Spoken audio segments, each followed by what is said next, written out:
Incwadi kaMarko isahluko sesi-5 iyafundeka. Bafika phesheya kolwandle kummandla waseGadara.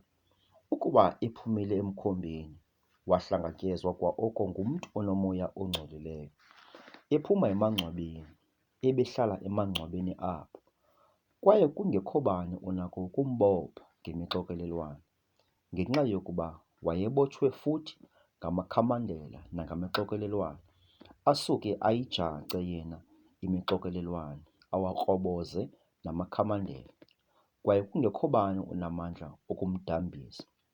Ube ehlala ebusuku nemini, esezintabeni nasemangcwabeni, ekhala, ezijeca ngamatye.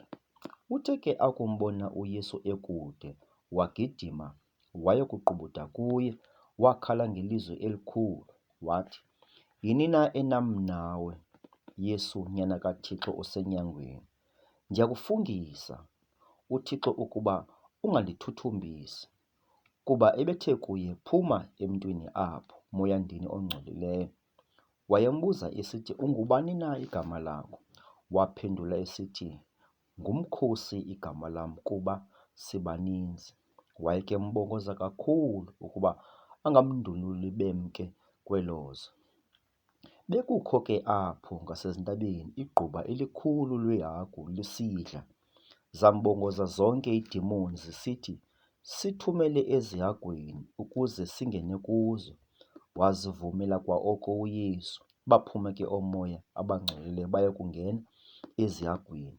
Lwaza igquba lwaphaphatheka, lwehla eweni, lwela elwandle. Zaye ke iihagu ezo ngathi zingamawaka-2 zarhaxwa elwandle apho. Bathe ke abo babezalusa iihagu basaba, babika ekhaya nasemaphandleni. Baphuma ke baya kuyibona le nto ihlileyo, ukuba iyintoni na. Bafika kuYesu, bambona nobephethwe zidimoni, lowo wayenomkhosi, ehleli embathisiwe, enengqondo ephilileyo. Baza boyika abo babeyibonile le nto, babacacisela ukuba kutheni na oko bephethwe zidimoni kwaneehagu. Baqala ukumbongoza ukuba emke emdeni yabo. Akubona ukuba engene emkhombeni, wathi lowo ebephethwe zidimoni wambongoza ukuba abe naye. Kodwa uYesu akamvumelanga.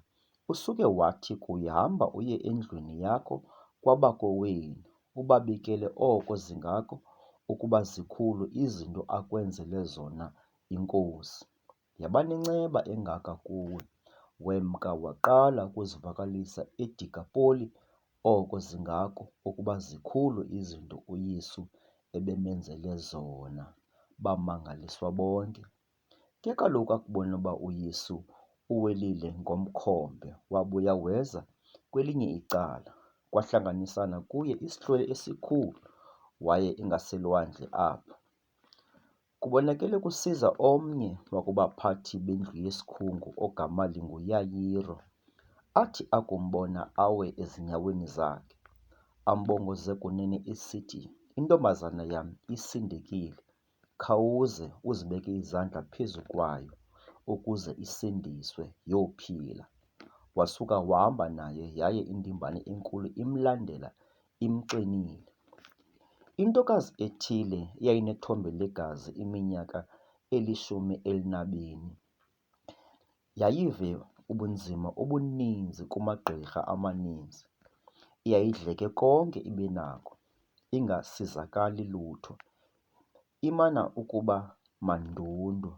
Yathi yakuva ngaye uYesu, yeza phakathi kwesihlwele ngasemva, yayichukumisa ingubo yakhe, kuba ibisithi, "Ukuba ndithe ndachukumisa nengubo yakhe ezi, ndosindiswa." Watsha kwa oko umthombe wegazi lowo, yaye isiva emzimbeni wayo ukuba iphilisiwe kweso sibetho. UYesu uthe kwa oko wawazi ngaphakathi kwakhe amandla aphume kuye. Wajika esendimbaneni wathi, "Ngubani na ondichukumisileyo ezingubeni zam?" Bathi kuye abafundi bakhe, "Ubona nje ukuba isihlwele